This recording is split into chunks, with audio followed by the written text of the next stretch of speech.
మనతో పాటు రజనీ సాయిచంద్ గారు ఉన్నారు, మాట్లాడదాం. అక్క, ఎట్లా చూస్తారు బండి సంజయ్ కొడుకుకు సంబంధించి ఇవాళ రాష్ట్రం అంతా కూడా కూస్తా ఉన్నది, ఏం చెప్తారు? ఒకటండి, రాష్ట్రంలో దేశంలో ఎక్కడన్నా కావచ్చు, చట్టాలు న్యాయాలు అనేవి కింది స్థాయి నుంచి పై స్థాయి వరకు ఉండే ప్రతి ఒక్కరికి సమానంగా పనిచేయాలని కోరుకునే సగటు పౌరాలు నేను. ఒక మైనర్ బాలిక వచ్చి వాళ్ళ కుటుంబంతో సహా వచ్చి కేసు పెట్టింది, పోక్సో కేసు పెట్టింది. ఆ కేసుని ఈ రోజు వరకు ఎందుకు తప్పుదోవ పట్టిస్తున్నారు అనేది నెంబర్ 1. ఈ రోజు వరకు ఇంత పెద్ద పోలీసు వ్యవస్థ, హోంశాఖను చేతిలో పెట్టుకున్న సీఎం గారు సైతం ఒక కేంద్ర సహాయ మంత్రి కొడుకుని అందుబాటులోకి తీసుకొని విచారించలేకపోతున్నారు అనేది అంటే మాకు దొరకట్లేదు, మాకు కనబడట్లేదు అంటే మరి ఇంత పెద్ద వ్యవస్థ ఏం చేస్తుంది ఒక పర్సన్ దొరకకపోతే? రెండవది, ఈరోజు బండి సంజయ్ గారు ఒక మాట అన్నారు, నా కొడుకు ఎటువంటి తప్పు చెయ్యలేదు. నిజమే అనుకుందాం, తప్పు చెయ్యలేదు అనుకుందాం, విచారణకు రండి, విచారించనివ్వండి. ఒక కేసు నమోదైనప్పుడు మనం ప్రాథమికంగా చేయాల్సినది ఏంటి? ఏది నిజము ఏది అబద్ధం అనేది ఫస్ట్ విచారించాలి కదా. మీ కుటుంబాల మధ్యలోనే విషయం లేదు, పోలీస్ స్టేషన్కి వచ్చింది, కేసు వరకు ఫైల్ అయింది, అదొక మైనర్ బాలిక విషయము అనేది రేపు మైనర్లకే న్యాయం చేయలేని ప్రభుత్వము మహిళలకి ఏ రకంగా న్యాయం చేస్తుంది? ఒక మైనర్ బాలిక విషయంలో కేంద్ర సహాయ మంత్రి కొడుకు అయితే దొరకకుండా పోతాడా అని మాట్లాడతారు. రేపు రాష్ట్రం గురించి దేశం మొత్తం చర్చిస్తుంది. కాబట్టి మేమేమంటున్నామంటే తప్పు ఒప్పులు మావి కరెక్టా మావి తప్ప సెకండరీ. అసలు ఫస్ట్ విచారణకి ఎందుకు దొరకట్లేదు, దానికి ఎవరు సహకరిస్తారు, ఎందుకు పోలీస్ వ్యవస్థ దీని మీద ఎక్కువ కాన్సన్ట్రేట్ చేయట్లేదు? ఒక మైనర్ బాలిక వచ్చి కేసు పెట్టినప్పుడు ఇమీడియట్ స్పందన ఏంటి? ఇవి కూడా మైనర్ కాదు మేజర్ అనే చర్చ నడుస్తా ఉంది, కోర్టులో కూడా వాదనలు. ఇప్పుడు వాదనలు వీళ్ళు ఒక రకమైన కేసు పెట్టారు, వాళ్ళు ఒక రకమైన కేసు పెట్టారు. ఈ రెండు దాంట్లో వచ్చింది ఏంటంటే పర్సన్ దొరకకపోవడం, బండి సంజయ్ గారి కొడుకు కనబడకుండా పోవడం. అసలు కనబడకుండా పోవాల్సిన అవసరం ఏముందండి? ఇప్పుడు మీకు నిజంగానే తన మైనర్ కాదు మేజర్ అన్నప్పుడు సాక్ష్యాధారాలతో సహా న్యాయము చట్టాలు ఉన్నాయి, తేలుస్తుంది.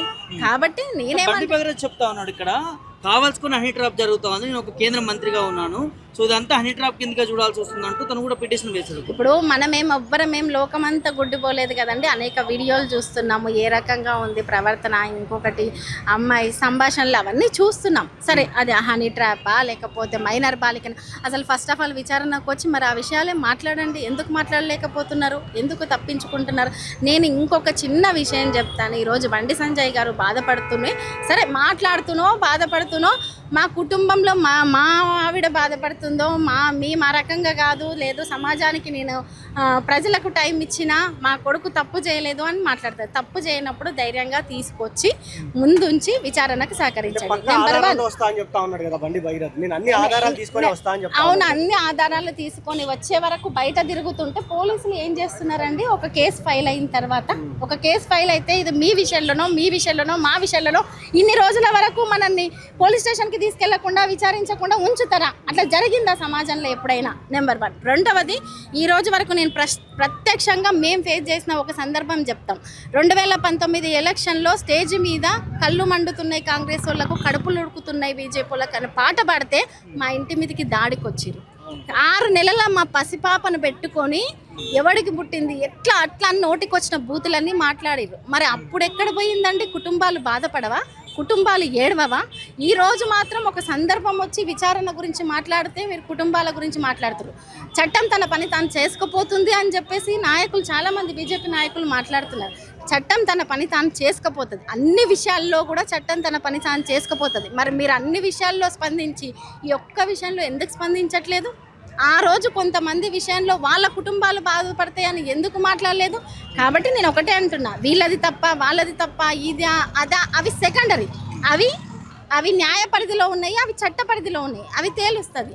ఆ లోపు ఒక మైనర్ బాలిక తన కుటుంబంతో సహా వచ్చి ఒక కేసు పెట్టినప్పుడు దాని గురించి ఒక పర్సన్ని తీసుకొని ఇంత పెద్ద రాష్ట్ర హోంశాఖ ఎటువంటి విచారణ చేయకపోవడం, అది ముఖ్యమంత్రి రేవంత్ రెడ్డి గారి చేతుల్లో హోంశాఖ ఉండడం, హోంశాఖ మంత్రిగా ఉండడం అనేది దేశం మొత్తం కూడా ఒక సహాయ మంత్రి కొడుకు మీద కేసు ఫైల్ అవుతుంటే తను ఎందుకు దొరకట్లేదు, తనను ఎందుకు పట్టుకోవట్లేదు, ఎందుకు విచారించట్లేదు అని క్వశ్చన్ చేస్తుంటే కూడా ఈరోజు రాష్ట్రంలో ఎటువంటి స్పందన లేకపోవడం అనేది సిగ్గుచేటు.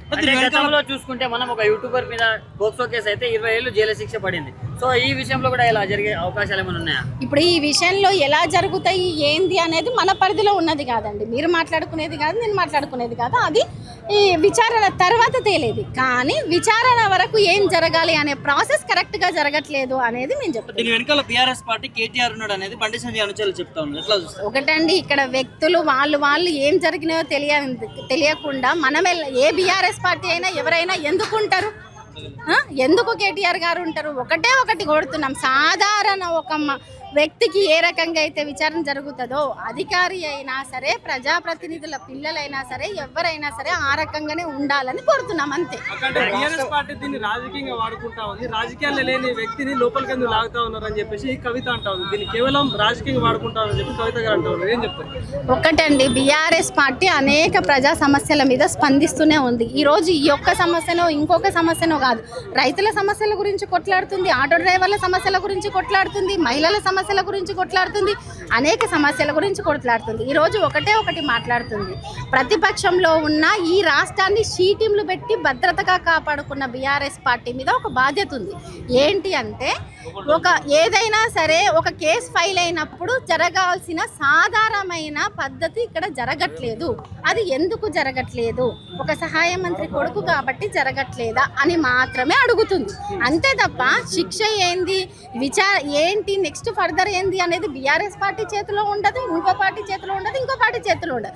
అది న్యాయము, చట్టము, విచారణ తర్వాత ఏం తేలితే అది తేలుతుంది. కాదు మేడం, స్పందించే విధానం ఇది కాదు, సున్నితంగా వ్యవహరించాలి ఆ మైనర్ బాలిక అని కవిత గారు మాట్లాడారు. మీ వల్లనే మీరు హడావుడి చేయడం వల్ల ఆ పాప ఫోటోలు కూడా బయటకు వస్తున్నాయి. ఇక్కడ సున్నితంగా బిహేవ్ చేయాల్సింది ఎవరండి? రాష్ట్ర ప్రభుత్వంలో ఉన్న హోంశాఖ సున్నితంగా బిహేవ్ చేయాలి.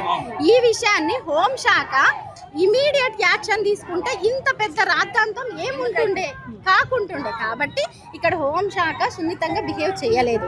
ఈ రోజు వరకు కూడా ఆ బాలిక వైపు హోంశాఖ లేదు.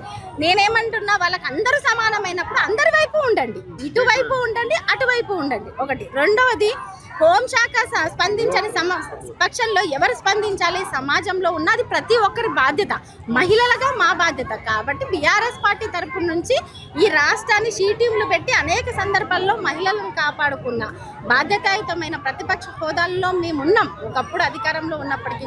కాబట్టి మేము క్వశ్చన్ చేస్తున్నాం. ధర్నా చేయడానికి వచ్చి మిమ్మల్ని అరెస్ట్ చేస్తా ఉన్నారు, కానీ బండి సంజయ్ కొడుకు దొరకట్లేదు. ఎట్లా చూస్తారు? ఇక హోంశాఖ ఎట్లా పనిచేస్తుందో మనం గత కొన్ని రోజుల నుంచి చూస్తూనే ఉన్నాము.